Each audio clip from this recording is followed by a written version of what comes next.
Hello, and welcome to the Help We're Nerds podcast. I'm your host, Ethan, and I'm joined by my third, not Rob, my cousin and gamer, Oakley. Say hello, Oaks. Hello. Hello. So, what are we going to talk about today? I think the audience, if they follow the Facebook, should know, but I'll leave it for you to tell them. Games. We're gonna search the world of gaming for Rob. Yeah. Tried Disney with my partner, Katie. That didn't really pan out. Tried Witcher's Road and Witch Law with my sister Ashley. That hasn't panned out. So hopefully games pan out, but you never know. Well, I hope I can find him. Really wanna get into his new D&D character. That he seems really cool. What? I really wanna find out about his new D&D character. What? So I hope we can find him. Yeah, what? What? What?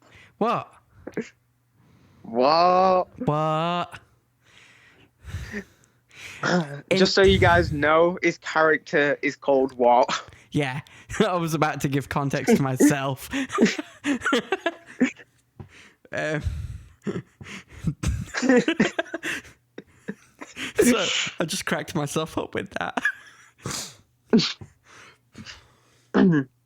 Anyway, I think we should start off with some nerdy games. So, where do you, as the gaming expert in this episode, want to start? Nerdy game. Well, do you want to start off with a good game or a bad game? Well, that depends on your definition of good and bad, but I will let you lead. I mean, if you want a nerdy game, we can talk about Marvel's Avengers.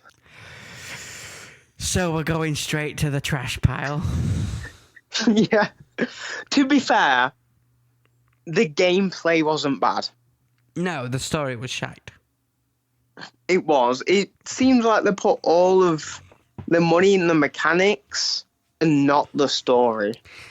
Yeah, they definitely was trying to differentiate it enough from Marvel's Spider-Man and the Arkham games that they put too much into the gameplay mechanics and not enough into writing a good story, which is, it's not the essence of a good game, because you have to have good mechanics, obviously, but you have to have a balance of both to have the essence of a good game, in my opinion, as someone who is a bit of 100%.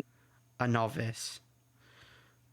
Like with the Arkham games, I think the Arkham games did it perfectly. Like, they prioritized the story, but also delivered on the gameplay. Oh, the gameplay for Arkham's so good that Spider-Man basically ripped it off without ripping it off. Yeah, it's very similar. Like, the Spider-Man games are very similar, but they're just different enough for it not to be, like, copyrighted, basically. But I do enjoy different things about each style of gameplay. Yeah, like, Spider-Man changed just enough to not borderline on copyright infringement, but they're similar enough that you're like, oh, I can see where you got that from. I did notice the main difference between both systems is in Spider-Man, you rely on your gadgets more than yourself. But then in the Arkham games, your gadgets are like a secondary thing that you use to improve yourself. For example, like in Spider-Man, you set trip mines to like create dead zones, whereas in Arkham, you can kind of do that with explosive gel, but you don't usually do that. It's more like, I'm going to use a grate to jump out and stealthily take you down. Don't you find that slightly ironic, seeing as though Batman is a hero who is built on gadgets and training, where Spider-Man is a superpowered human? I do kind of find it ironic. I feel like it should have been the other way around, but obviously I do enjoy it like it is. Oh no, Feels I like love the way that they've done it, and I think that it works perfectly. I just find it really ironic that the superhero focuses more on the gadgets and the hero focuses more on the physical aspect of themselves. yeah. I do find it very Although, ironic, but although I'll be it is perfectly done very well. honest, the thing that does the most of the heavy lifting in the Spider-Man game and Spider-Man himself is the Spidey sense. Without that handy little thing that is baked into the lore, most of those enemies would be quite hard to deal with. Bro. Mysterio mainly.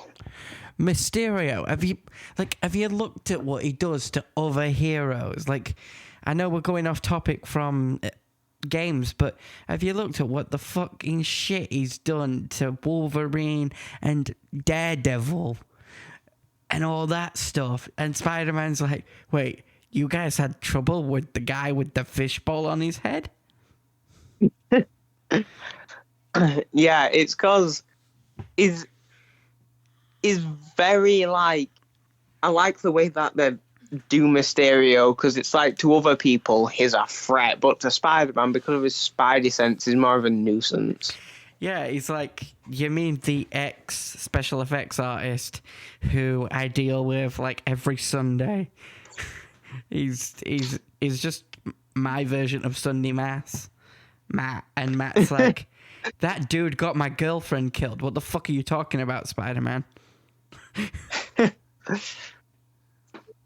It is pretty funny. Or the time Old Man Logan from the Old Man Logan universe shows up to Spider-Man's door and is like, hey, Webhead, you deal with Mysterio, right? And he's like, yeah. Wolverine decks him one. Why didn't you warn me that guy's such a menace? Spider-Man's like, what the fuck are you on about? Wolverine's like, he tricked me into killing all the X-Men. Spider-Man's like, skill issue. It kind of is a skill issue. But yeah, back onto the topic of games. You know what I've been playing a lot recently? Go on. Take a guess. Okay, so it's either Black Ops Zombies or Dead by Daylight. Dead by Daylight, because a new game mode is back. Go on. It's called 2v8, and you can have two killers, which are you can either play as a killer or a survivor, and the objective for the survivors is to repair generators so that you can open the exit gate to escape, and then the killers have to kill the survivors. Yeah. And usually there are 4 survivors and 1 killer. But there's a game mode that came out for the second time now called 2v8. Yeah, and it's so hectic. It's amazing. I love it. So it doubles the amount of prey, but also doubles the amount of killers. And makes the map bigger. So it's like... It's very fun. Especially when, like, there's a survivor running from you and you can't quite catch up to him. And then you're on mic with your mate and you're just like, hey, this person's about to get away. And then they go, no problem. And they walk up and you're like double team them. Or when you're a survivor and it's like you're running away from killer and you can talk to your teammate and they'll be like, you can be like, I'm about to go down. And then they'll be like, I got you. And then they'll like run in and drop a pallet, which used to stun the killer. It's very fun. That sounds awesome. I've not enjoying played it. much of it by myself, of that game myself. Sorry, I stuttered there. But I've just recently finished Baldur's Gate, as you know. And then yes. I've been playing through it with mods, which is basically playing on very, very, very, very, very, very, very, very times a billion easy mode. Because, It well, it seems like a fun experience, though. it's fun, except I skipped Act 1, technically. Because it was like, I didn't, but I did, because I went to the Goblin camp, and then immediately, I'm playing an evil playthrough, immediately was like, I side with you, Minfara. My allies that were good guys were like, I'm turning on you. I'm like, okay, you're dead. They were dead. I killed them. And then they were like, we killed everyone in the grove, and it was like, cool, Act 2. I was like, already? I've been playing like 10 minutes. Oh. Okay. Yeah, because the combats, a lot like D&D, take up a lot of time in Baldur's Gate. I know. So obviously, if you're getting through them, I know. When you can insta kill people because I've got the cheaters ring on, you kind of like it does just speed run the combats because I'm just like, you're dead, you're dead, you're dead, you're dead. I don't want to kill you straight away. You're stone. So, how many turns do you have per round, like your character? So, with the insta-kill, you can do it 6 times. You can activate it and do it 6 times, but it doesn't take an action, so I can click it and do it again. So, it's broken as fuck because I did it once in a room full of people, and I killed 12 people in a single round with just that one act. With that one thing. So you basically overlord. Yeah. Basically Einzelgone. Yeah. On your next playthrough, you should name yourself Einzelgone. Oh, I should have named it that. They've just released a mod. I'm hoping it comes to console, but they've just released a mod on PC that has a skeleton mod. Yeah. So you can play as a skeleton. Oh, that would be so cool to play as a skeleton and do the bad guy and name yourself Einzelgone. And edit your stuff so that your eyes are red. Yeah. You wear a purple and black cloak. Yeah, because obviously with Cheaters Ring, you get every armor in the game.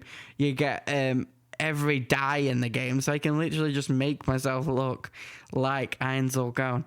If I wanted to, I could make myself look like Einzelgone in his adventurer armor set when he's the fighter. What, Momon? Yeah, when he's the adventurer Momon. You should. Oh my god! You should do a dual wielder class and name it Momon and have 2 black and gold swords if you can. My idea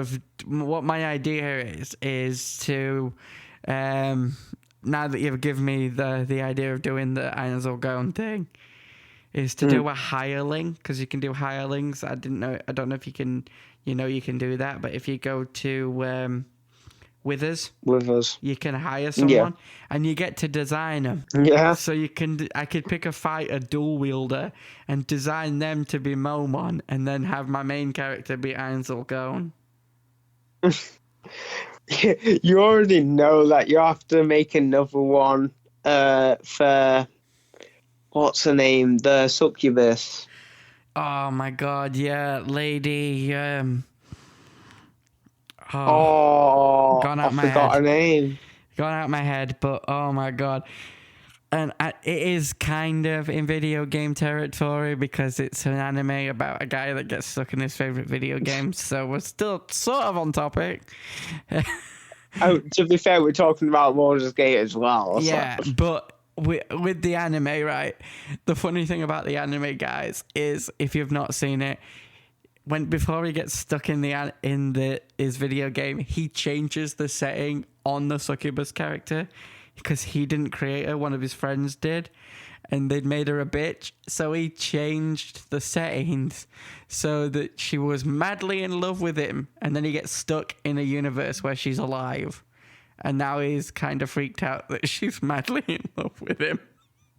Yeah, because he thinks that the game's going to be shut down, so he does it as a joke, and it's really funny, to be honest. It really is. And the fact that he's so embarrassed. Consequences. I mean, the fact that she has a weird-ass body pillow of him, though. The fact that she sleeps in his bed. The fact that he has a bed, even though he doesn't sleep. Which he actually comments on. Oh, okay. We need to move away from Overlord before we spoil stuff. Yeah. It's such a good anime. Go watch it if you can. It's on Netflix or Crunchyroll if you have a Crunchyroll subscription. Definitely worth a watch. I'm sure you can find it other places, but that's not for me to condone or discondone. Yeah. But yeah, I do love how they adapted D&D for Baldur's Gate. Oh, it's such a good adaptation of it, and obviously they're adapting. I believe it's 3.5 in Baldur's Gate 3. I don't know. Well, they're talking a lot about Karsus in it.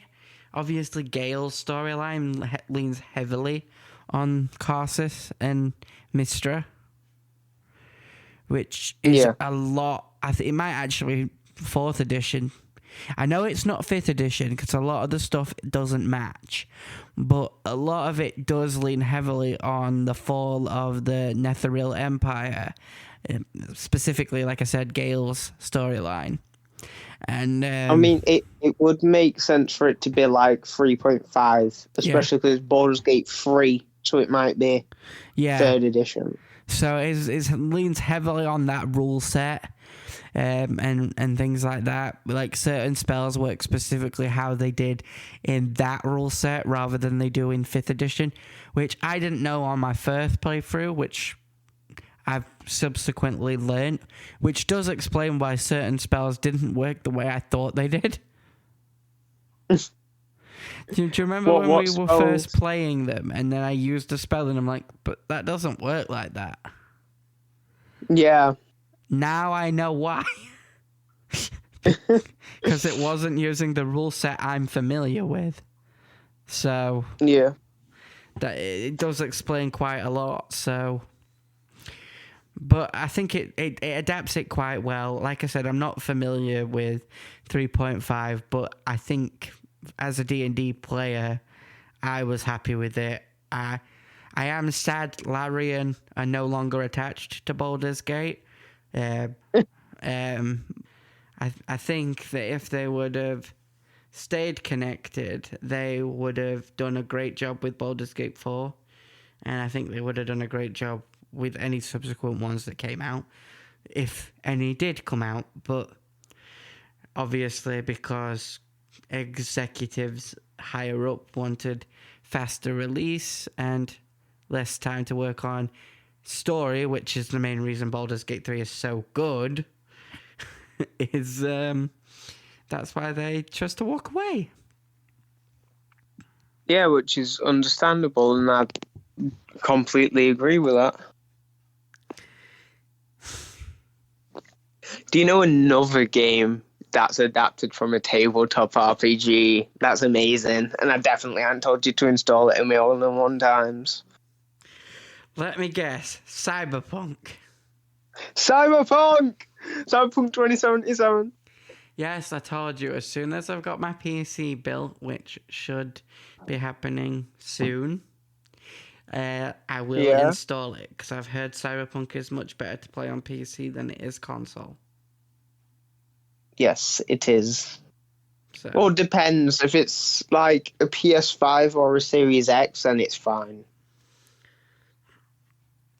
So, I will give it a go, but you can mod it on PC, though. You can get really good mods, like appearance mods. I can't wait to play out the different romance options and stuff like that. Yes. Not that after Panam is that after you told me not to because of spoilers. I watched a top 10 romance options video. I told you not to. I told you not to. Well, I did. Panam is the best, in my opinion, but... That was at the top of the list. Yes! Panam Palmer. Seconded by... Judy. Yeah. And then I'm guessing third was Kerry, and then fourth was River. Yeah. I played too much Cyberpunk. Yeah, that was the exact order they were in. Yeah, I guessed. The video specifically said River was nice, but kind of boring. Yeah, the entire thing with River is he's boring and he is a corpo. Well, he's not a corpo, but he's a cop. A corpo is like Hasbro. Good call. But it's like most of what's the name? CD Projekt Red, I think. Like most of their games, like Mirror's Edge, I'm pretty sure that they're made. It's very anti-government, which I like, to be honest. It's anti-corporation, should I say. Anti-capitalism. Yeah, that. So I might be wrong about them making Mirror's Edge, but I'm pretty sure I'm right. Anti-capitalism games are usually funny because usually the company that produces anti-capitalism games are themselves a part of capitalism, so they're critiquing themselves without usually realizing what they've just done. Mirror's Edge was also an amazing game, though. I'm not familiar with it, so I'm not sure. But, like, literally, what I'm saying, can you see the irony? Yeah, I can. It's very ironic. It's like the fact that Amazon produced the Fallout TV show. Like, I'm not saying Jeff Bezos would cause a nuclear apocalypse, but a mega corporation producing a product about a mega corporation that was willing to break the ethical line and cause a nuclear apocalypse just for the bottom line is really freaking ironic.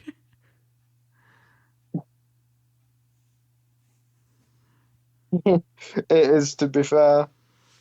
Like, again, I'm not saying that those companies would actually do that sort of stuff, because they probably wouldn't. I just find it ironic that they're producing things where they're saying corporations are evil, but themselves are corporations.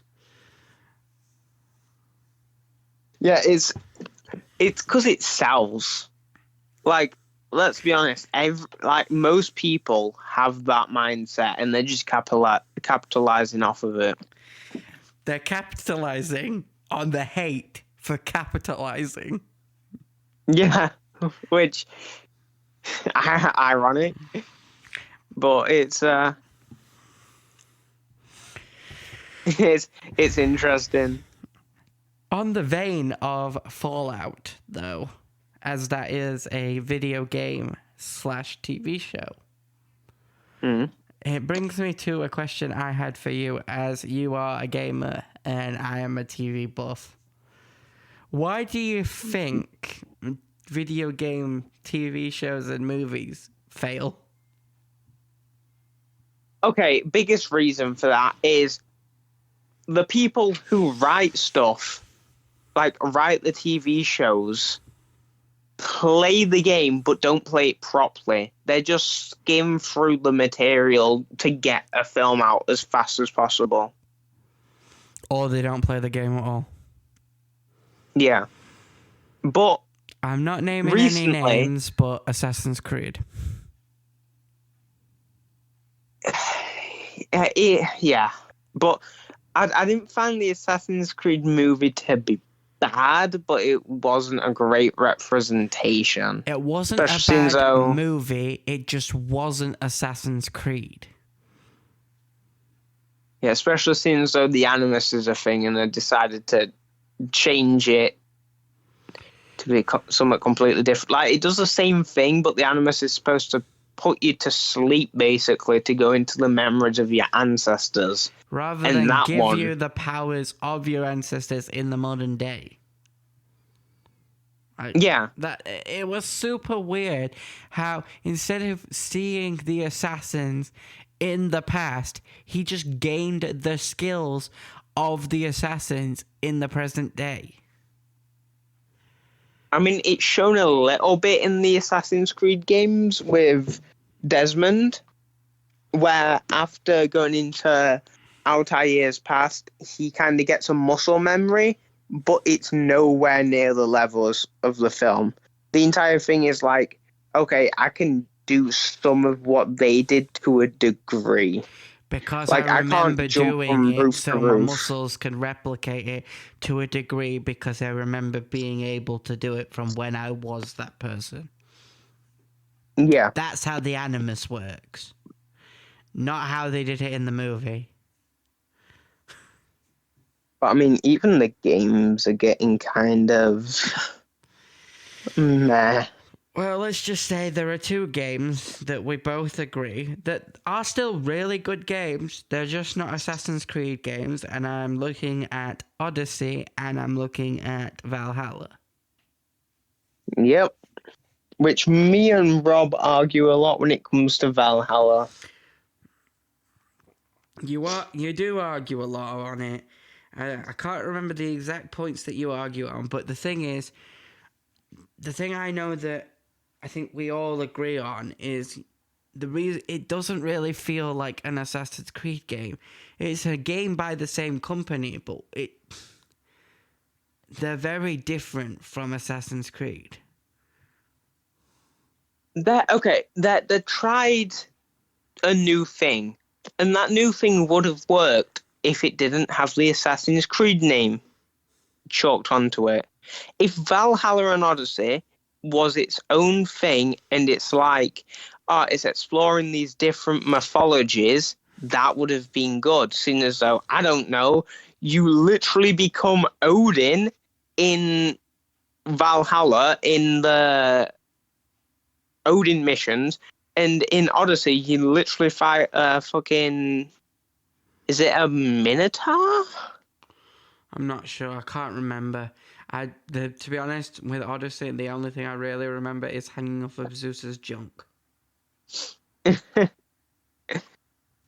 But yeah, if they would have done their own thing, it would have been fine. To be fair, it can still work as like being in the same universe. I just wouldn't have called it Assassin's Creed because I would have had it that some company repurposed the Animus for some other purpose. That rather than putting you in ancestor DNA, it puts you into something else, which I know is what they were kind of going for. But then they still tried to tie it back to the Creed and everything, and it's like, but it's not connected. Yeah, it's like it's like the story of Assassin's Creed is exploring I can't remember the name of them, but basically the primordials and Adam and Eve and the Apple of Eden, and all of them being a different thing. Like, instead of Adam and Eve, if they would have took that and then been like, well, if Adam and Eve are real, then that means their version of God is real, probably from a different perspective. What if these other mythologies are real, and explored it through the Creed that way? But they didn't explore it through the Creed because they don't use the Creed, they don't use the Templar. You're just given these random people in the case of Odyssey, or you're actually put in the body of a god in the case of Valhalla. Yeah, They're still I really good understand what they were games. going for. And But to be I fair, do really like them. And I think Valhalla is closer to the game mechanics of Assassin's Creed than Odyssey is. But they still don't feel exactly like Assassin's Creed. Because I've been playing yeah, some old Assassin's Creed as well. So Assassin's Creed 2, 10 uh, out of 10. I think Yeah, I just streaming Black Flag through PlayStation Plus. So. that's great. And also Assassin's Creed 3 it's not my favorite. I know it's a lot of people's favorites, but personally, I like the story. I find the gameplay interesting. I don't know why I just couldn't really vibe with it. Even though it's a great character as well. So And it's set during the Civil War, isn't it?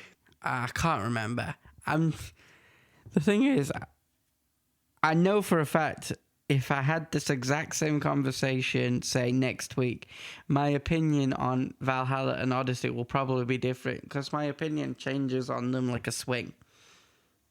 Yeah. Because sometimes I think they are really good Assassin's Creed games, and sometimes I think they're really good games that shouldn't be Assassin's Creed, and so I'm kind of in the middle on it, which is why when you and Rob have your little debates on it, I'm like, yeah, I side with Rob, or sometimes I'm like, yeah, I kind of get what Oakley's saying, because I do literally physically sit in the middle of,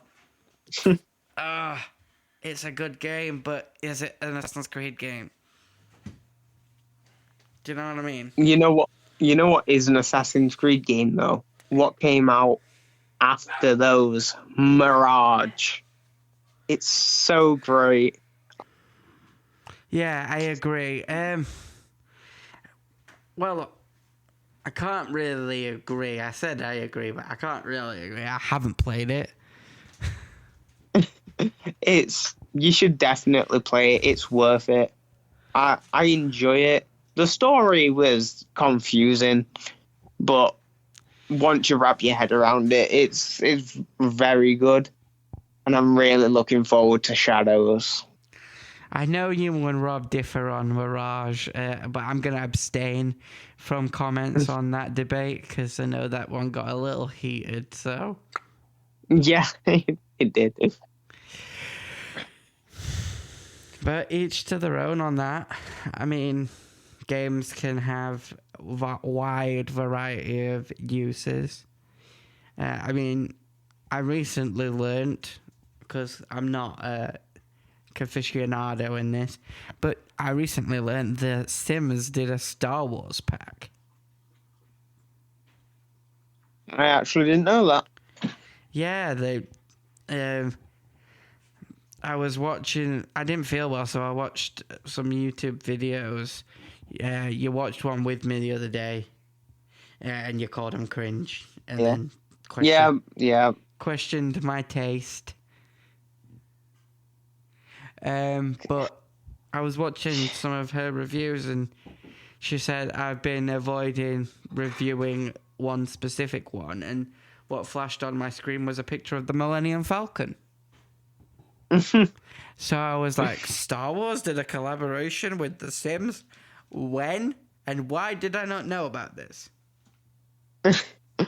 I'm guessing if you didn't know about it and I didn't know about it, it was probably pretty mid. It probably wasn't great, but it probably wasn't bad. That apparently it's not. It's bland from what I've been able to gather through Googling. Yes, they did a collaboration, but while you can go to another planet in the Star Wars universe, you yourself cannot use the Force. Well, I mean, that's kind of understandable because you're not being, like, you're not being born in the Star Wars universe, are you? You're still like a human that gets transported to that universe, if you get what I mean. Yeah, but even if you're going to create a sim in that world, you can't create a character with the Force.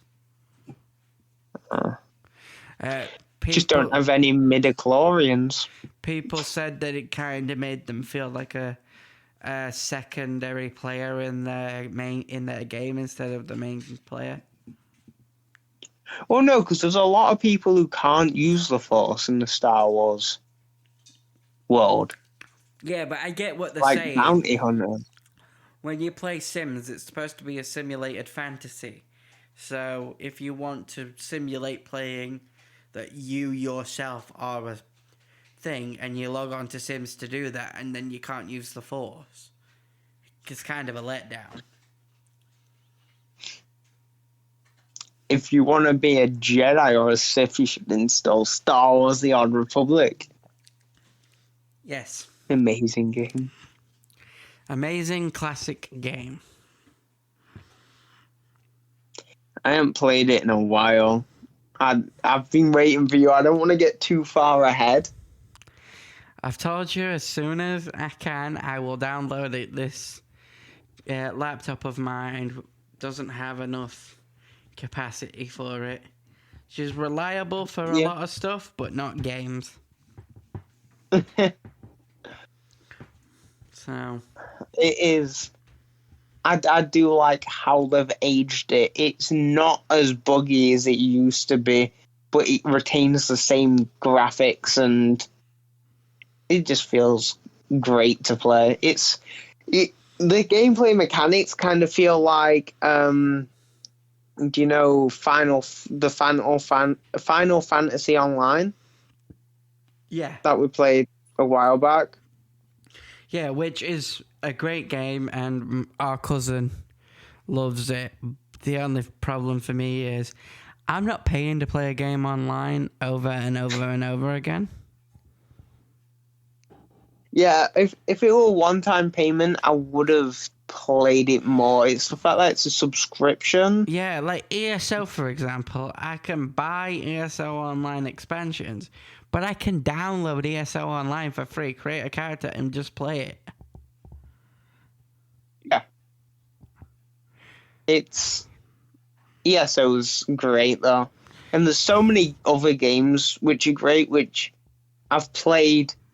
There's been so many MMO RPGs which I've played for like a day, found them amazing, and then just didn't go back to one, and I'm not sure why.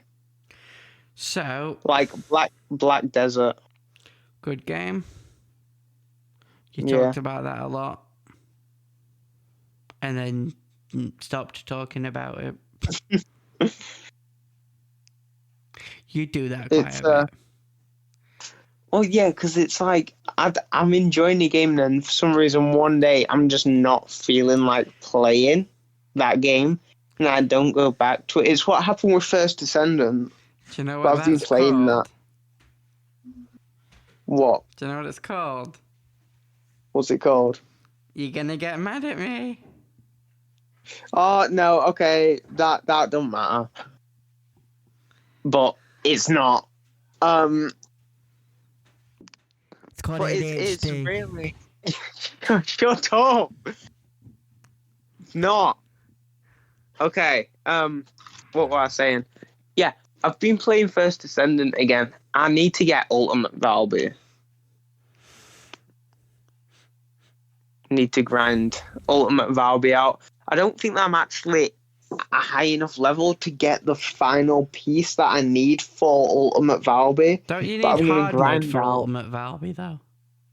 Yeah, I think that I need to get to hard mode to get the final, like the code. I think that there's a code that I can't get until hard mode. Yeah, but everything else I can get. I'm sure you need hard mode for Ultimate Valby. I mean, I've unlocked quite a few of them. I feel really stupid because I've unlocked a few of them, but yet I only ever use Ajax. Well, no, because if someone fits you, you're not going to, like, move away from that person. It's mainly because I'm slow when it comes to shooter games, and his tank abilities mean that if I get hit, I can stay up long enough to hit back before I'm dead. Yeah. Where with the When I others, played, pardon? Go on, keep talking. Oh, I was saying, where with the others, I tend to go down before I have the chance to fire back. Yeah, it's a very tanky character. But they've added a new person, which I saw yesterday when I came back to the game. Yeah? Can't remember her name, but she's like a sniper. And I'm thinking about getting all the parts for her and trying her out. Sounds cool. Not as cool as the Ice Queen, but cool. The Ice Queen. Yeah, I forgot her actual name. She's one of the first ones you can pick. Viessa. Yeah. Yeah. Elsa. She was my starter. Elsa. She was my starter, and then I moved on to Bunny, like you do, because first person that you can craft. And then I moved on to Valby. Yeah, I'm really enjoying Valby. My partner started playing First Descendant, and she started with Viessa. But when we were describing her to my partner to help her choose which one, I described Ajax as the tank, and then I just went, and she's if you want to play Elsa in First Descendant. And my partner went, that one.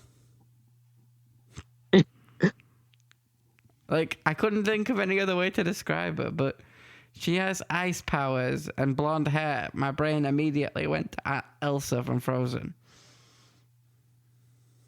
Yeah, I mean, it's kind of is just Elsa, but... Elsa grown up with bigger boobs, and it's not inappropriate to go. Yeah, she's hot. Yeah, that's my only issue with that game. It's kind of very in-your-face sexualization, but... For both men and women. It's easy to ignore. Yeah, for both. It's very easy to ignore, though, so you can just ignore it, and it's like, you can just... There's skins that you can get, so if you don't want your character to look like that, you can change them. But I do really there are like... skins you can get that if you want your character to look more like that, you can do that. Like a bikini skin for Valve, which I saw while I was looking through the skins, and all like, Why do you need a bikini skin in a shoot 'em up?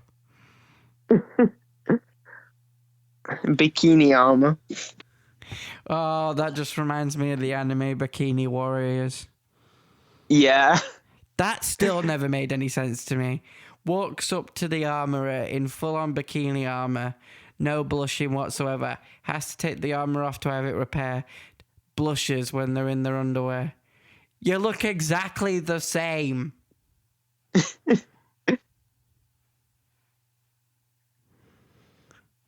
I do love, like, meme animes. Like The Disastrous Life of Saki K. Yeah. Oh. That's great. And One Punch Man. Have you watched One Punch Man yet? Yes, I've watched One Punch Man. Yes. We were supposed to talk about video games. Well, we are, because we are. It's just a little side tangent. Okay, well, let's divert from One Punch Man into our last video game section. Yeah, okay. So, we started talking about it earlier, but let's actually talk about the Avengers game. Yeah, we can. I think, like we said, the story wasn't there. I think the premise was okay, like a newcomer having to get the Avengers back together after an incident caused them to separate. That's kind of cool if the incident that caused them to separate wasn't dog shit. Yeah, it kind of feels unrealistic that all the Avengers are there and they can't stop a MODOK. terrorist attack. Yeah, MODOK from thingy. They can stop Thanos or Galactus or Ultron or Doctor Doom on a daily basis, but they can't beat MODOK. Yeah, it kind of feels like, personally, I feel like they should have done a similar situation to the Civil War film, where something happens, a lot of people get injured, and they get split up. Instead of fighting, they're split up. Or maybe they're fighting then split up.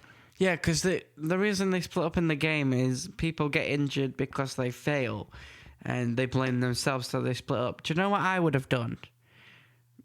Rather than what you said. I would have done Ultron instead of MODOK. Yes, that would have been great.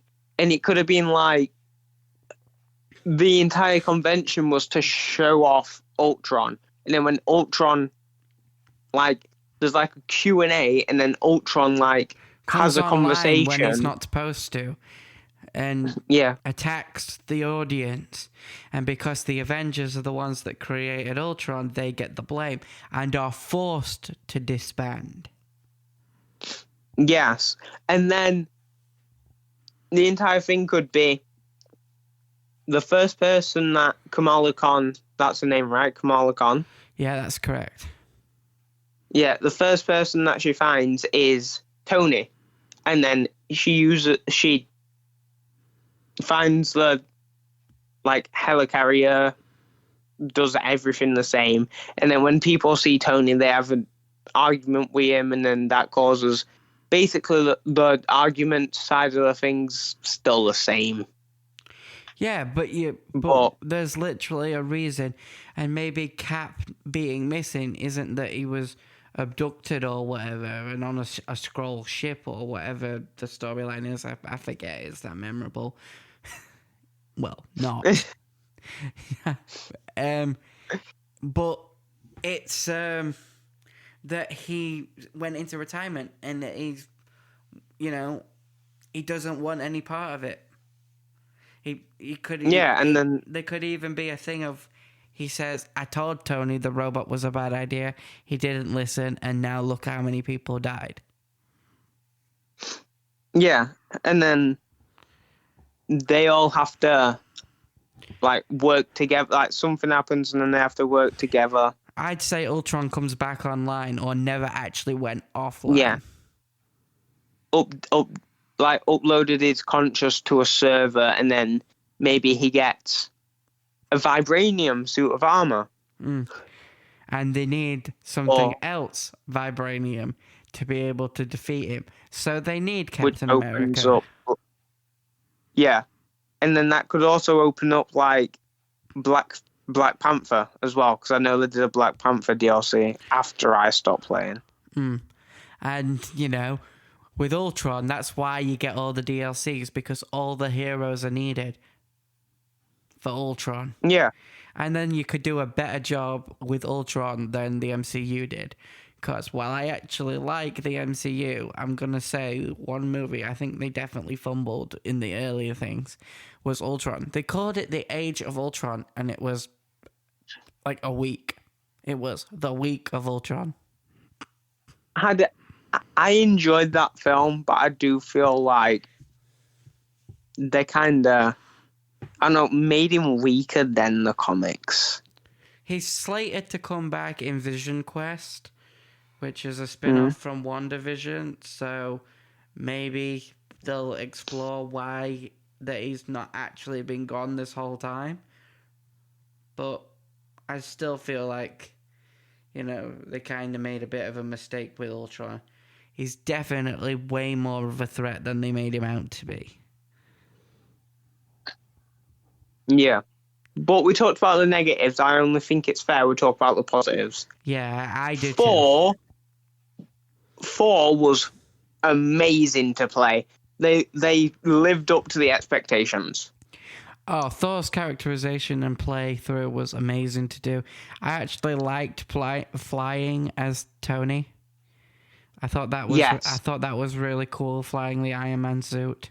I haven't felt that cool since I played Iron Man on the Wii when that came out back in 2008 to coincide with the movie that came out in 2007. Yeah. Or it might have come out in 2007 at the same time as the movie. I can't remember. I was 8 or 9 years old, so I probably got it in 2008, but it might have come out in 2007. Yeah. I also like the characterization of Kamala Khan and her power. It's really cool. I'm glad they actually stuck with her actual powers in the game, unlike they did in the MCU. I do like the explanation they give you in the MCU as to why her powers are different. I just wish they would have chosen to stick with the original powers in the show. Yeah.